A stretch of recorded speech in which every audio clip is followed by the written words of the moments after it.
Hey everyone, Happy New Year, Happy 2025. In this video, I'm going to talk about why this year, 2025, is the best year to master your English fluency and to develop your speaking skills and your confidence in English. This is based on trends that I see and patterns and changes in the way English is taught. And I wanted to share that with you. I think it's such an exciting time for English learners. So if improving your English is one of your New Year's resolutions, you are going to love this video because it's going to get you motivated and excited about what is to come.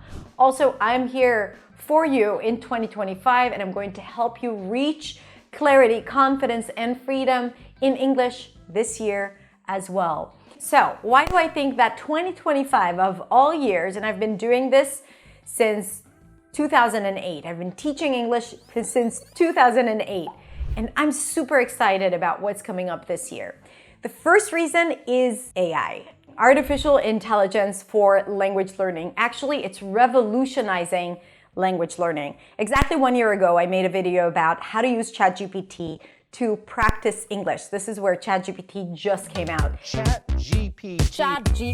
Now, 1 year later, I feel like 2024 was a year of exploration and development of many different tools for people to use to learn and practice languages. And I think that what we're going to see in 2025 are more refined and holistic products and solutions that are really going to help people practice effectively. And also, I'm not worried that it's going to take over English practice and English communication because people still crave the human interaction, the human connection. We don't learn a language just to speak it accurately and to speak it with robots. We learn a language to be able to connect to others, to be heard, to hold space for others. And I think at the end of the day, if we can use ChatGPT like AI tutors, which is a great solution that we see that is really inexpensive, affordable, accessible for everyone.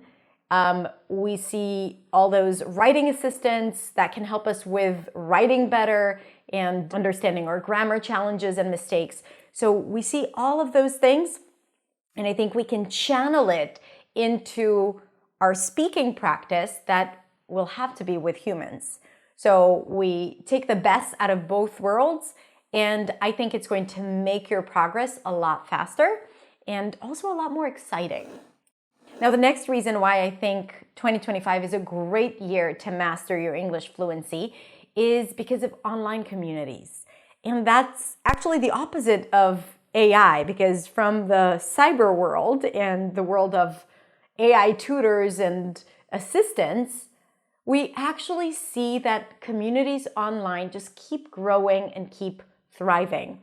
Now, I know that when I first started my free community, the Influency community back in 2018, that was like the rise of Facebook groups. So we've seen a peak back then. Then it has declined a little bit, but I see that people now crave the human connection even more with everything that is happening in the world and with the entrance of AI and the fact that we are all in our computers. I think people really crave the human connection. We see more communities online. And I see in my communities that learning a language cannot happen without other people. Really mastering a language, you have to connect, you have to communicate.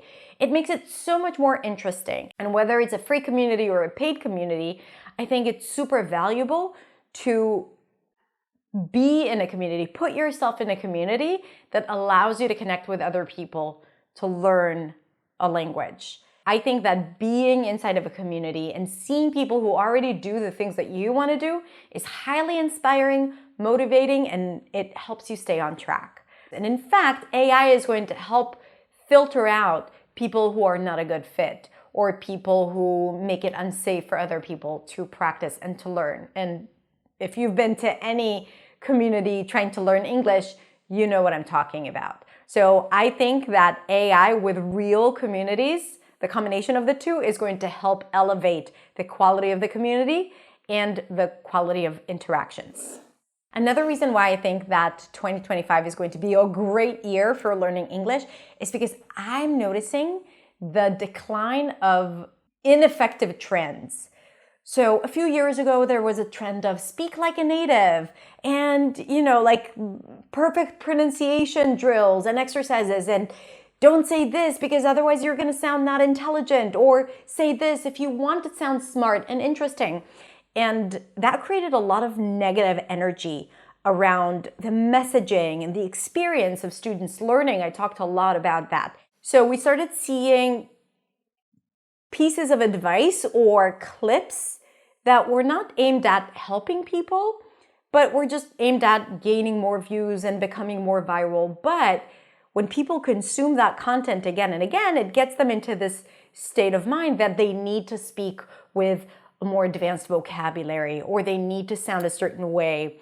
And that is really, really unhealthy. It's honestly destructive, and it creates this sense of not being good enough and always feeling like you need to know more. And it's good for marketers and people who want to sell courses, but it's not good for the learners. However, I do see that it's dying down. Honestly, I think that people are tired of it, so they watch it less, and then if it doesn't do well on Instagram or YouTube, people stop creating this kind of content. So I do see more valuable content circulating on social media and on YouTube. Having said that, my one reservation from content on social media is that people's attention span has reduced from once it was a minute to 30 seconds to now 15 seconds, sometimes to 7 seconds. And we see a lot of short videos that are very short and they teach you one thing. So sometimes it's good because it's effective, but a lot of times it's not really good because it doesn't really do the work at teaching you and helping you. So just be mindful of that, right? If you are the type of person that collects a lot of shorts and a lot of videos to watch later and practice, first of all, remember to go back and practice it. Otherwise, you will forget about it. And second, that remember that it's not necessarily real, because you have to put it all together and you have to practice and you have to be very strategic about how you learn. So that's what I'm saying. But I am seeing less and less of those destructive trends. But let's see. Let's meet again at the end of 2025 and see if I was right. One more thing that I'm seeing, and that's not related to the English teaching industry, that we see that people tend to consume more authentic content. So if before, whenever you scroll through Instagram or TikTok, mostly Instagram, or YouTube even, you used to see a lot of very polished content, filmed beautifully with the titles and like it all looks very, very high production value. And we start seeing people showing up more authentically, more real, not necessarily all made up or dressed up. And the reason why I think it's good is because when we have that image on social media and online of something that looks perfect, it creates this illusion as if it's possible, as if it's really perfect in real life. Now, we all know that behind the scenes, everything is messy and dirty and ugly and, it's not perfect. But when we edit it a certain way, it always looks as if it's perfect. And that creates this false belief that this is perfect, but I'm not. And again, generating that sense of not being good enough. The more we see authentic people creating content, showing up, having a real conversation with their audience, whatever industry they're in, whether they're just influencers or they're teachers, I think that it gives people permission to also be themselves. And when that is the case, it's always easier to connect, to communicate, and to just be authentic in your real life, especially when you speak a second language, because it's so easy to tap into this character or this personality that is not yours when you speak a second language. But when you allow yourself to just be you and you're okay with that because everyone is trying to just be them, then you put less pressure on yourself. And I think when that is the experience and when that is the case, it's a lot more fun to speak and to communicate. Now, let me tell you why I think 2025 is going to be the best year for me to teach you English and how I can help you. First of all, 2024 has been a really challenging year for me personally and professionally.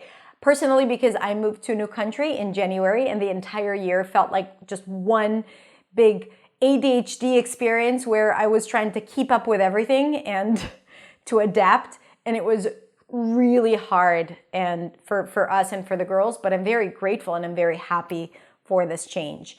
We also had some challenges in the business. We've made some changes to our programs. We only opened doors to New Sound, which is my signature program. And since the time I opened it, we always opened it twice a year. That was the first year that we only opened doors once at the beginning of the year because we had to just catch up on things and to invest time and energy into our other programs like Beyond. And that's why I feel that 2025 is the perfect year for me to support you because first of all, we have our free community on Facebook, the Influency community that we're going to develop.